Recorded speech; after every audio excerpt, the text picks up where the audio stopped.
Muy buenos días, muy buenas tardes y muy buenas noches. Bienvenidos a otro vídeo más, a otra reseña literaria de Puro Vicio, Cine y Literatura, vuestro canal de cine, de literatura, donde hablamos de películas, de libros, de autores, de noticias, de nuestros gustos, de cómo percibimos el mundo también a través de la ficción.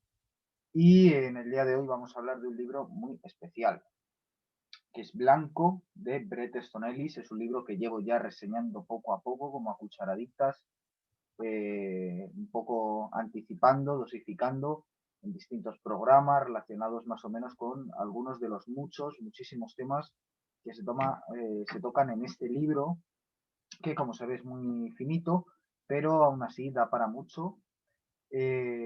Así que me voy a poner con ello. Yo soy Guillermo Más, ya sabéis que esto lo hacemos entre amigos, con lo cual cualquier cosa, pregunta, sugerencia, exabrupto, insulto, duda, propuesta, me la ponéis, también corrección, que seguro que me equivoco bastante en mis vídeos y me encantaría que me corrigierais. Lo podéis escribir en los comentarios. Estáis invitados a suscribiros y a seguirnos.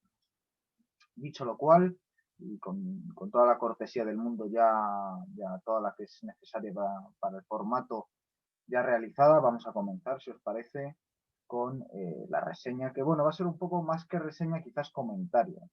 Un poco antes de empezar a leer fragmentos, a comentarlos, que es un libro del que para un poco para asustar al lector tengo que decir que he seleccionado unos cuantos, o sea que seguro que es un vídeo largo, eh, pero yo creo que interesante. Bueno, es un libro supuestamente presentado como una autobiografía, que no es tal, aunque tiene episodios autobiográficos.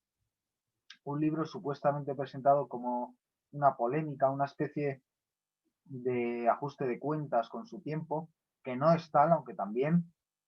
Es un libro muy variado, es digamos como leer, como tener una conversación con el autor. Digamos que ese es un poco el modelo del libro, con un estilo literario extraordinario, es decir, tampoco sin grandes alardes, sino muy sencillo, y eso es bastante difícil de conseguir, y precisamente por eso tiene ese mérito literario de estar escrito pues como un amigo te lo estaría contando, un amigo que habla muy bien. Entonces ya digo, hay de todo, hay desde bastante parte autobiográfica, bastante parte de análisis de su tiempo, pues por ejemplo habla mucho de los millennials, habla mucho de las elecciones del 2016 en Estados Unidos con el fenómeno Trump, habla mucho de cine, yo creo que lo que más hay en el libro son películas, él tiene un podcast de cine, y entonces es un libro que yo creo que es para cinéfilos. Y luego, pues por supuesto, hay bastantes polémicas. Él también explica cómo escribió varias de sus novelas, sobre todo se centra en American Psycho. Hace comentarios de otros personajes, por ejemplo, es muy interesante la parte que le dedica a Tom Cruise.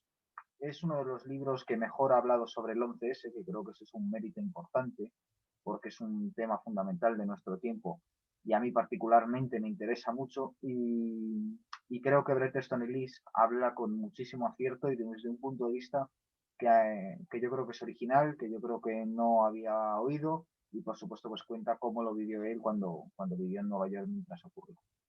Pero bueno, ya sin más preámbulo, solo diré que recomiendo la obra de Bret Easton Ellis, especialmente Glamurama, que es para mí una de las grandes novelas de los años 90, una de las grandes novelas con las que se acaba el siglo XX, una novela que en su tiempo pues tiene muy poquitos competidores a ese nivel de calidad, como puede ser Desgracia, solo que quizás, mientras que Desgracia es una novela perfecta, pues Glamurama es una novela excesiva. Y entonces, bueno, es un buen contraste. Comparar ambas. También hablé hace poco en un vídeo llamado Contra la Censura, comparé un poco cómo hablaba Coetze de la censura en nuestro tiempo, en su caso a propósito de la pornografía, con cómo trata Bret Easton Ellis, pues también cierto tipo de censura que se vive hoy en las redes sociales.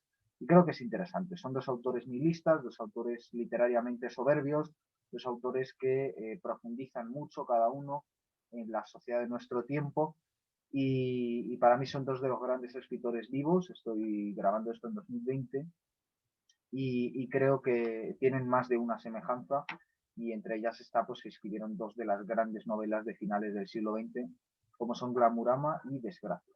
Hecha esta recomendación, ahora sí ya vamos a empezar con esta especie de comentario de distintos apartados del libro.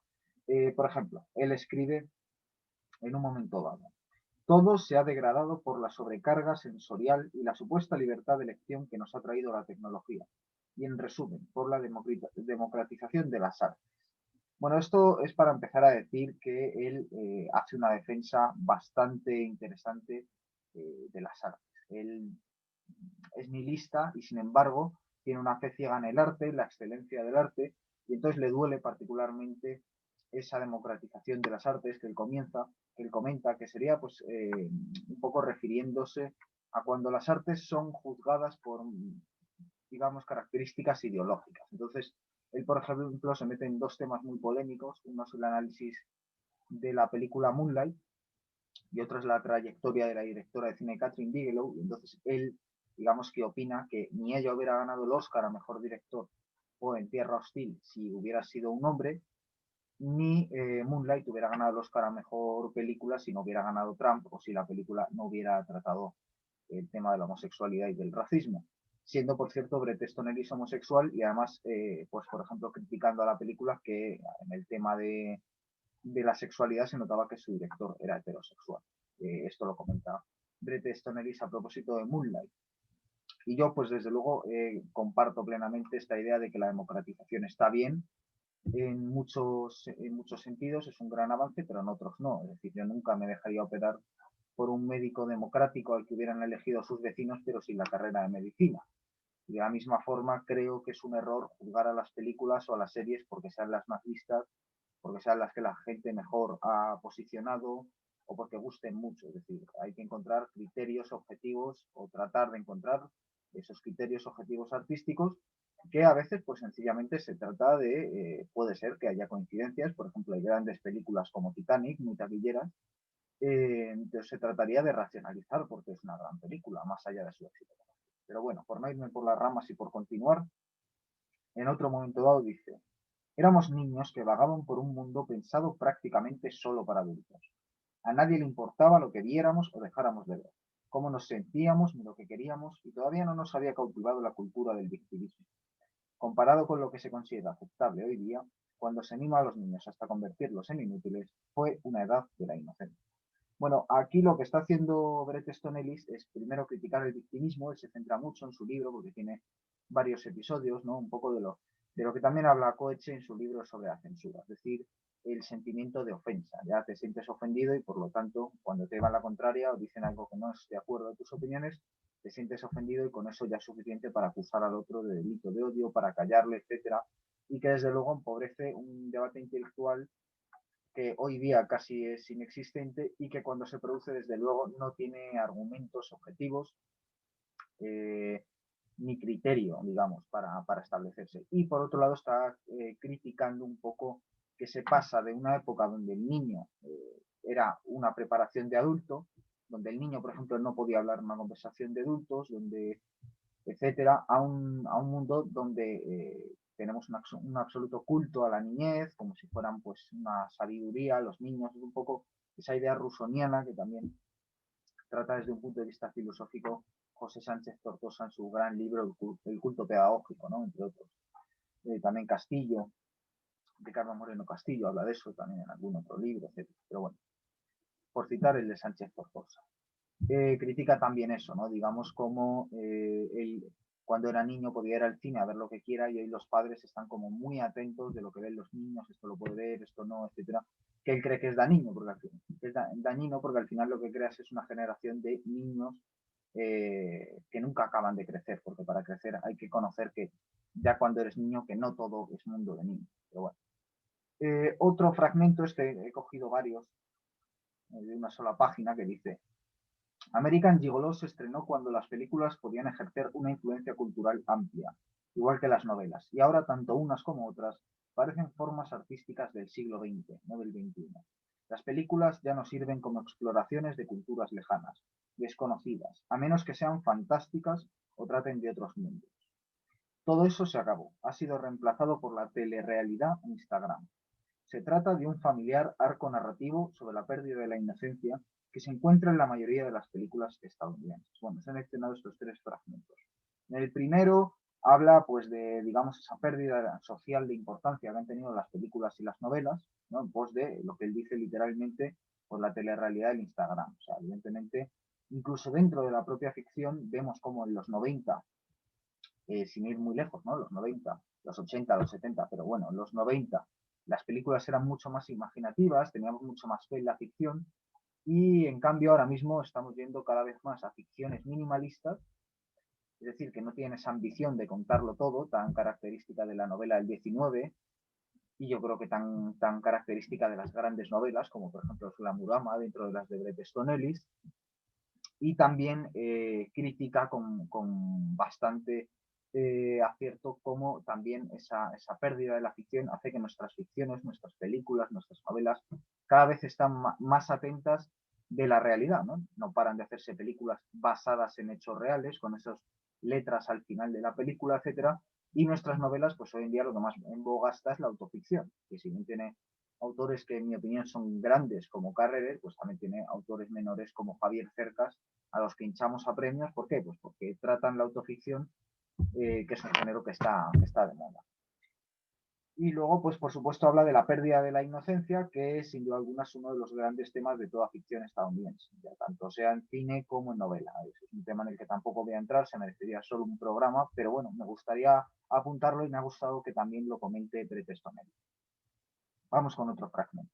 Dice, pero ser actor implica convertirte en un ente vacío, hacer hueco en ti para poder sustituir lo que tenías ahí por el personaje que interpretarás a continuación.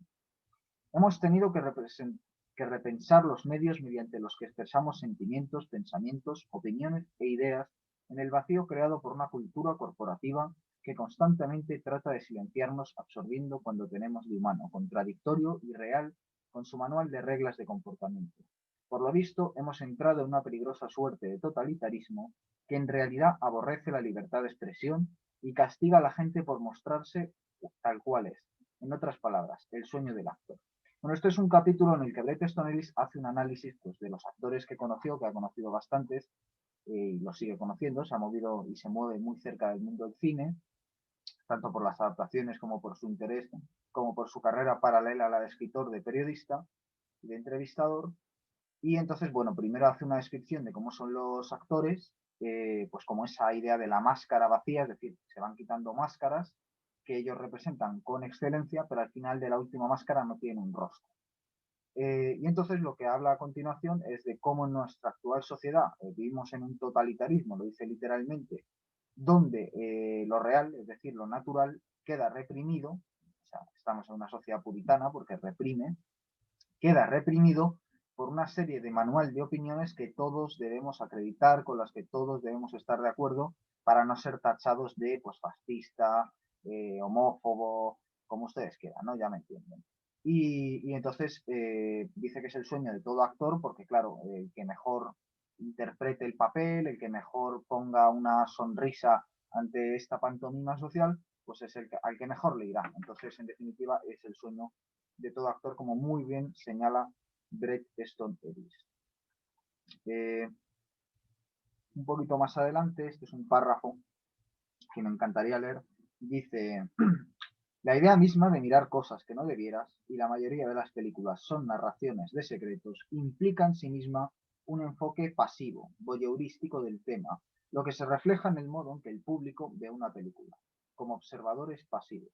A veces, esa tersura, calma y distancia, esta lejanía y falta de sentimiento, en realidad constituye la esencia de la experiencia voyeurística. La cámara puede imponer su opinión y forzar en ti determinados sentimientos u optar por algo completamente distinto. Mostrar las cosas con neutralidad y pedirte que aportes algo al fin, que por ejemplo podría mostrar un personaje contradictorio o complicado o una naturaleza moral ambigua que la película no va a simplificar ni a resolver por ti. A veces estas son películas que mayor placer proporcionan, cuando no te arrastra una oleada de sentimientos forzados, sino que te transporta su estilo y su enfoque indirecto, y respondes al tono emocional y a la atmósfera en lugar de a otros componentes más obvios presentes en la mayoría de las películas americanas. Dos puntos. Un guión exageradamente enfático, por ejemplo. Bueno, y aquí sigue, habla de Spielberg, no vamos a reproducir cómo se carga Spielberg y cómo, pues, por ejemplo, habla de Antonioni, Bergman, Godard, Romer o incluso Hitchcock, o luego cita Barry Lyndon, pues para hablar de películas que no, que buscan una originalidad. Bueno, aquí en definitiva lo que más me interesa primero es ese espectador pasivo, que es como un voyeur, esto me interesa bastante, porque ya lo vimos hablando en otro vídeo de Brian De Palma, y de Hitchcock y de Fincher, como el voyeur se asemeja un poco, el mirón, el observador, eh, se asemeja mucho al propio espectador y que de alguna forma todas esas películas que tratan de voyeur o de mirones o de observadores o de obsesos, como por ejemplo La ventana indiscreta, Vértigo, Psicosis, Impacto, Doble cuerpo, Vestida para matar, El club de la lucha, Zodiac, bueno, en definitiva, Seven, ¿no? Todas estas películas hacen al tiempo de narrar una historia una reflexión en torno al que mira, en torno al propio espectador. Entonces, bueno, me parecía interesante también ver lo que apuntaba sobre el tema de Bret Easton Ellis. Un poquito más adelante dice, salvo para aquellos que osen formular preguntas, estás jodido. Todo el mundo tiene que ser igual y reaccionar de idéntica forma ante una obra de arte concreta, un movimiento o una idea. Y si te niegas a sumarte al coro de aprobación, serás tachado de racista o de misógino. Es lo que pasa, lo que le pasa a una cultura cuando deja de importarle el arte. Es decir, aquí volvemos de nuevo a esta cuestión fundamental de que a nuestra cultura le ha dejado de importar el arte, que es una cosa sencillamente trágica, demoledora. Eh, ya escribió Oswald Spengler, creo que fue en 1917, La decadencia de Occidente, y tampoco decía algo precisamente nuevo, ¿no? Sino que recogía más bien algo que estaba en el ambiente, eso sí, con una profundidad intelectual bastante superior a otros contemporáneos. Y por eso hoy es un libro que todavía merece ser la pena leído. Pero el caso es que eso ya está bastante sobrepasado, ya es que no es que estemos en decadencia, sino que hemos cruzado incluso la fase terminal y estamos ya muertos, requete muertos, y ya lo que hay ahora pues son las cenizas de las cenizas de las cenizas. Y una de las rasgos más, ¿no? A la hora de tomarle el pulso, las constantes vitales a esta cultura y darse cuenta de que está acabadísima, es precisamente su desprecio por el arte. O sea, hasta los nazis tenían un aprecio por un arte, es verdad que por un cierto tipo de arte, ¿no? Ellos todo lo que no les gustaba era arte degenerado, arte judío, etcétera, y lo denostaban. Tenían un gusto muy particular, muy germánico, muy wagneriano, todo lo que quieran, pero en definitiva a ellos por lo menos les importaba algún tipo de arte, pero es que nosotros, ya es que ni eso, o sea, los bárbaros, ¿no? Siempre se habla de cuando entren los bárbaros acabará Roma. Bueno, pues es que los bárbaros hace tiempo que han entrado y ya no solo eso, es que los bárbaros somos nosotros. ¿Por qué? Porque ya no nos importa el arte. Entonces, los bárbaros somos nosotros, somos los nietos, ¿no?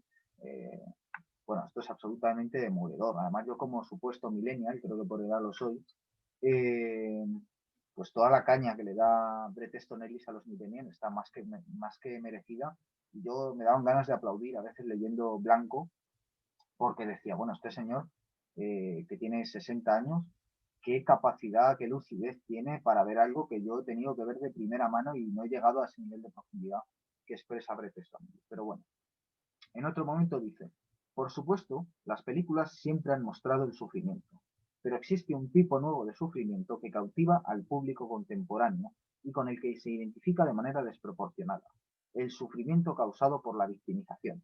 Bueno, después de ocuparse Bret Easton Ellis del fin del arte, pues se dedica a analizar, bueno, ya que se ha acabado el arte, ¿a qué nos dedicamos? Porque evidentemente lo paradójico es que si el arte está prácticamente acabado y desde luego no le importa a nadie, más que a tres locos que compiten en rareza con los que se dedican a la numismática, ¿no? Bueno, ¿a qué nos dedicamos en todas estas ficciones masivas que producimos? Pues a través de un análisis de varias de estas, como por ejemplo, ya he dicho Moonlight, pues se dedica a demostrar que al final las películas que más elogios, premios y alabanzas merecen de nuestra parte son porque juegan con ciertos aspectos ideológicos. Y más concretamente, el que es más exitoso, porque también es un comportamiento exitoso entre la sociedad, es el de la victimización. Es decir, si te presentas como víctima, vas a ser aplaudido, ¿no? A mí me violaron, a mí me pegaron, a mí me maltrataron, a mí me insultaron, etcétera. Eso va a ser aplaudido, salvo, por supuesto, si eres Woody Allen, si eres Roman Polanski, si eres esa clase de víctimas, no.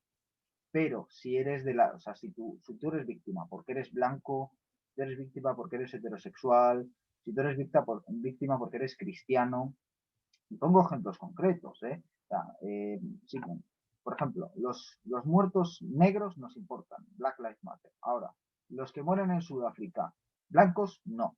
sea, lo que pasa en la novela de Desgracia de Coetzee, que son cosas que ocurren todos los días, no. Eso en ese terreno.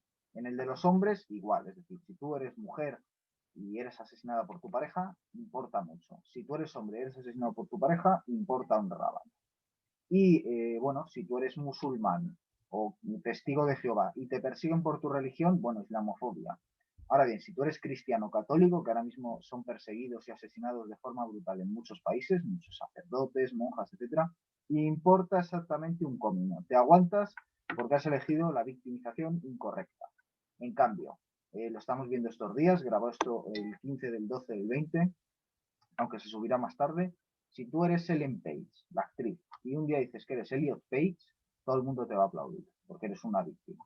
Si tú dices que desde pequeño te hicieron tal o pascual, ¿no? De pronto en las biografías de los escritores, yo que las leo bastante, empiezas a ver que a todos tenían un tío que les violaba, un primo que les pegaba, y en el colegio pues les obligaban a comer, a tomarse la hostia, y evidentemente una cosa que a mí me llama la atención es que a todos se les quedaba la hostia pegada en el paladar. Debe ser que eran tan tontos que no sabían tomarse. En caso que, bueno, lo que quiero decir con esta digresión es que efectivamente si te presentas como víctima y haces películas y novelas y canciones y pinturas que traten sobre víctimas, vas a tener el éxito, pero también hay que tener en cuenta que depende mucho de la víctima que seas. O sea, si eres el tipo de víctima incorrecta, no.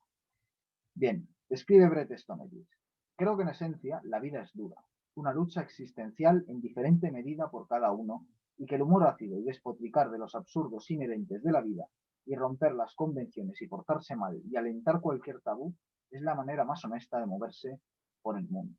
Bueno, esto es una frase que suscribiría, pues, por ejemplo, Luis Ferdinand Selin, que por supuesto hoy está prohibidísimo, como por cierto está prohibidísima lo que el viento se llevó, precisamente pues por esta clase de puritanismo, de censura, de victimización, esta cultura a la que le importa un rábano el arte, no dice, ¿qué más me da que Viaja al fin de la noche de Céline sea una de las grandes novelas del siglo XX? ¿Qué más me da que lo que el viento se llevó sea una película como un castillo? Pues ya, da igual, porque son racistas, entonces tenemos que acabar con ella. Pero ya lo dijo Camilo José Cela, con buenos sentimientos se hace mala literatura, y entonces no hay más que ver ciertas películas o novelas para darse cuenta de que es así. Pero bueno, sigamos con Bret Easton Ellis. Este es un párrafo bastante largo, pero creo que es interesante. Dice así: como ocurre prácticamente con todo, el único objetivo de la gestión de la reputación es ganar dinero. Nos conmina a adoptar el conformismo aburrido de la cultura corporativa y nos obliga a reaccionar a la defensiva, puliendo nuestras imperfecciones para así poder vender y que nos vendan. Porque ¿quién quiere compartir vehículo o alquilar una casa o tratarse de una enfermedad con alguien que no tiene buena reputación en Internet? La nueva economía depende de que todo el mundo mantenga una actitud reverencialmente conservadora y eminentemente práctica, la boca cerrada y las faldas largas, discreción y ni se te ocurra tener una puta opinión, excepto la consensuada por la mayoría en ese momento. La economía de la reputación es otro ejemplo de adoctrinamiento en nuestra sociedad. Incluso a pesar de que la imposición del pensamiento grupal en las redes sociales no ha hecho más que incrementar la ansiedad y la paranoia, porque lo mismo se defienden con entusiasmo, la economía de la reputación son, por supuesto, quienes más la temen. ¿Qué pasa si pierden su mayor, si no el único activo? Otro inquietante recordatorio de la desesperación por las finanzas de la gente y de que la única herramienta de la que disponen para ascender por la escalera económica es su chispeante y optimista reputación, con su falsa e impoluta apariencia, algo que únicamente intensifica la incesante preocupación, la infinita necesidad de gustar, gustar, gustar. Lo que parece olvidar en este miasma de falso narcisismo, en el marco de nuestra nueva cultura de la exposición, es que el empoderamiento no deriva de que te guste esto o aquello, sino de reconocer nuestras contradicciones, algo que, en efecto, a veces se traduce en ser un hate. La exposición de tus activos más favorecedores tiene límite, porque pese a los auténticos o genuinos que nos creamos, simplemente estamos elaborando un constructo para las redes sociales. Da igual lo preciso que parezca o que sea. Lo que se borran son las contradicciones inherentes a todos nosotros. Quienes mostramos esos defectos o incoherencias o expresamos ideas impopulares de pronto, aterrorizamos a los que viven atrapados en un mundo de conformidad y censura corporativa que rechaza al que se aferra a sus ideas o lleva la contraria, acorralando a todo el mundo hasta obligarlo a armonizar con un ideal ajeno. Muy pocos quieren ser únicamente negativos o difíciles, pero si esas cualidades se asociaran a lo verdaderamente interesante, cautivador y peculiar, ¿no podría mantenerse una conversación de verdad? El mayor delito que se está perpetuando en este nuevo mundo es el de pisotear la pasión y silenciar al individuo. Bueno, quizás entiendan por qué este libro, a pesar de que es extraordinario y nos interesa a todos porque estos temas son de pura actualidad, no está teniendo mucha propaganda, ¿verdad? Es porque precisamente denuncia la hipocresía, la falsedad de nuestro tiempo.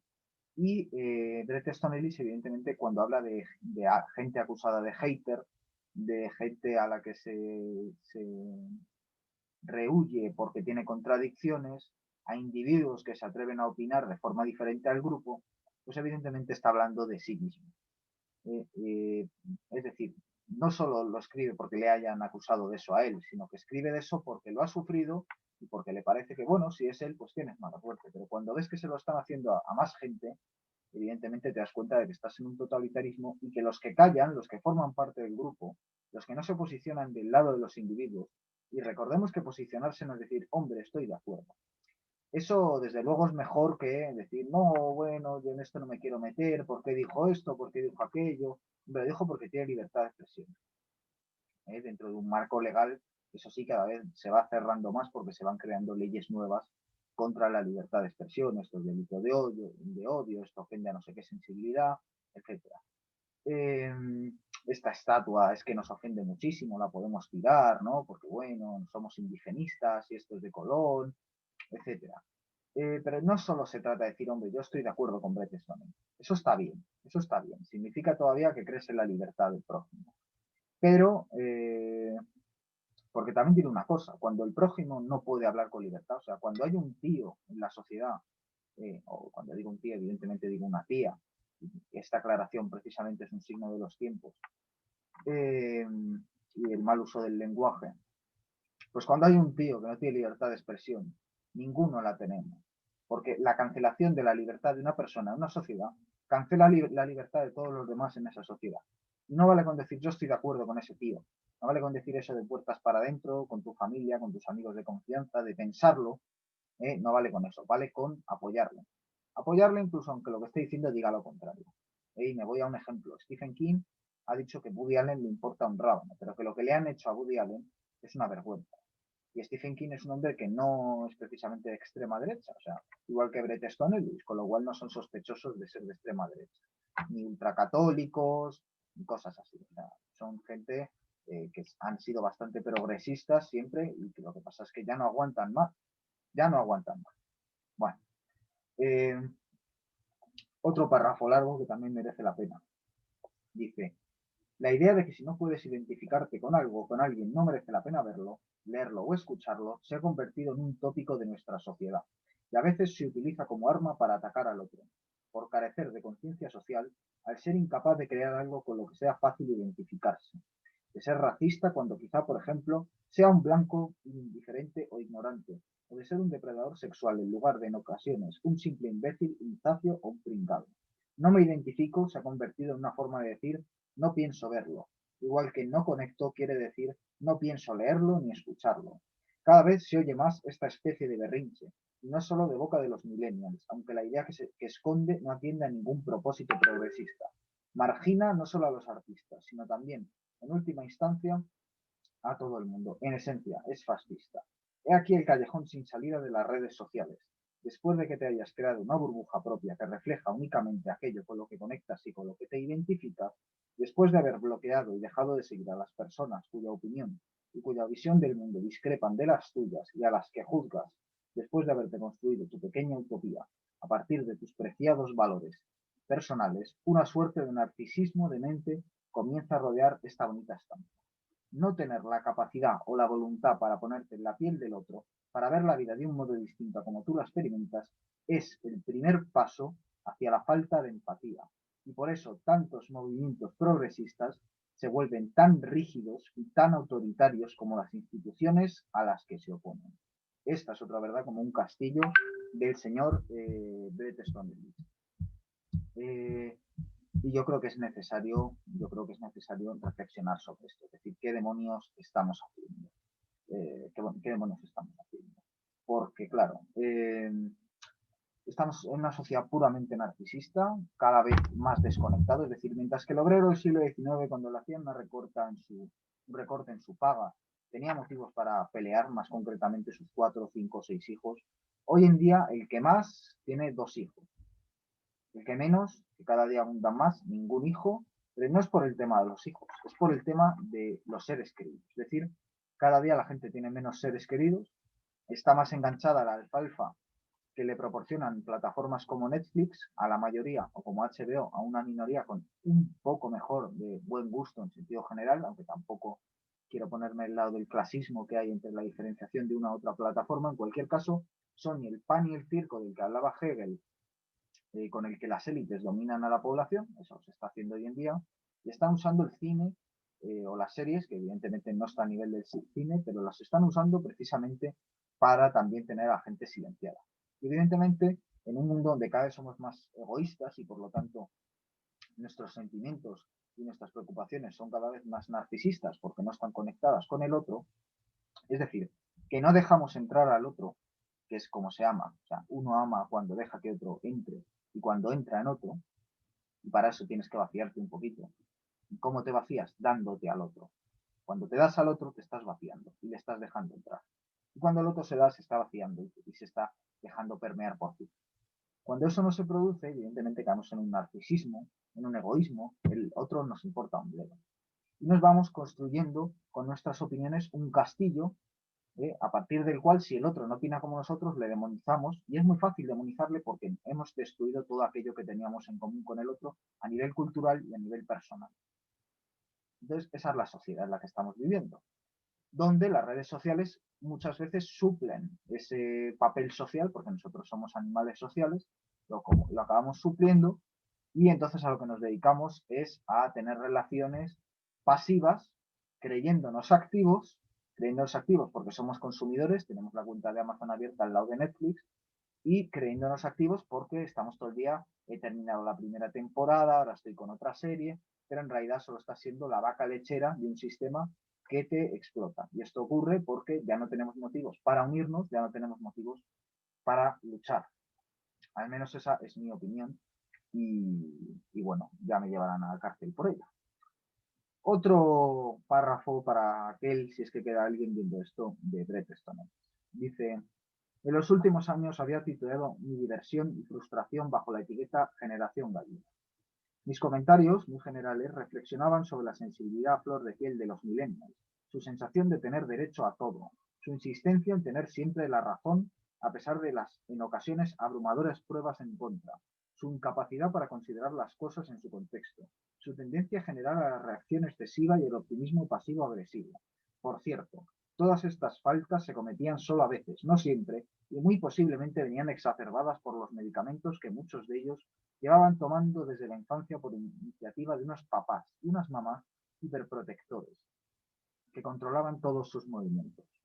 Estos padres, ya fueran los últimos representantes del baby boom o los primeros de la generación X, ahora parecían estar rebelándose contra su propia rebeldía, porque nunca se habrían tenido queridos por sus egoístas y narcisistas padres, auténticos hijos de la explosión de natalidad, y en consecuencia sofocaban a sus retoños y no les enseñaban a enfrentarse a las dificultades de la vida, esas que derivan de cómo funcionan las cosas en la realidad. A lo mejor no le gustas a la gente. Quizás esta persona no te corresponda. Los niños son crueles. El trabajo es una mierda. Cuesta destacar en algo. Tus días se compondrán de fracasos y decepciones. No tienes talento. La gente sufre. La gente envejece. La gente muere. Y la respuesta de la generación gallina consistía en caer en el sentimentalismo y crear discursos victimistas en lugar de lidiar con la fría realidad peleando, asimilándola y superándola, y estar mejor preparado para manejarse en un mundo a menudo hostil o indiferente, al que no le importa que existas. Al que no le importa que existas, no le importa que existas. Envejeces, mueres, te decepcionas, fracasas, es decir, la puta vida. Esa vida que la gente que nace en una incubadora y se pasa toda la vida en una incubadora sobreprotegido por sus papás, por el Estado, menos mal que ahora nos van a dar el dinero, el sueldo mínimo, ¿verdad? El Estado, solo por haber nacido, sin tener que hacer nada a cambio, para que así podamos estar en casa comiendo comida recalentada mientras vemos Netflix, ¿verdad? Qué libres somos, qué tolerantes, ¿verdad? Y qué, como es, las mujeres están liberadas, ¿no? Qué bien. Bueno, termino. El último fragmento para aquel espectador, si es que queda alguno que lo esté todavía viendo, y el que no me quiera, el que, bueno, también a lo mejor hay alguno que lo está viendo para denunciarme a mí, para denunciar a Bret Easton Ellis, ya nos enteraremos por los culpados. Último fragmento, creo. Dice, el progresismo acostumbraba a defender libertades con las que me identificaba, pero durante la campaña de 2016 terminó convirtiéndose en un rígido movimiento recubierto de autoritarismo, de la superioridad moral con la que yo ya no quería nada, tener nada que ver. Es decir, aquí ya Bret Easton Ellis está hasta las narices, como lo estamos todos, de esta censura, de esta imbecilidad, de este desprecio por el arte. Es decir, nosotros queremos vivir como seres humanos, no queremos vivir como robots programados, no queremos vivir como vacas lecheras. En definitiva, ¿qué es lo que se va a encontrar? Esto es solo una parte de fragmentos. Evidentemente, Bret Easton Ellis lo explica mucho mejor que yo. Es una persona bastante más inteligente que yo, bastante más leída que yo, bastante más profunda y por lo tanto todo lo que diga él es más interesante de lo que pueda decirle. Con lo tanto, termino ya combinándoles a leer este libro y combinándoles a que si ustedes están de acuerdo, primero, si no están de acuerdo hay que leerlo, aunque solo sea por libertad de expresión. O sea, si ustedes han visto este vídeo y no están de acuerdo con lo que ha dicho Bret Easton Ellis o lo que he dicho yo, demuestren un poco de tolerancia comprando el libro y demostrando que ustedes son capaces de aguantar la opinión de alguien que piensa distinto, que es lo que hace, por cierto, la gente realmente tolerante. Porque claro, aquí está todo el mundo lleno de gente tolerante que nunca escucha a los demás, sino dice, no, tu opinión es muy importante. Donde la idea está pensando, tu opinión me importa un rábano.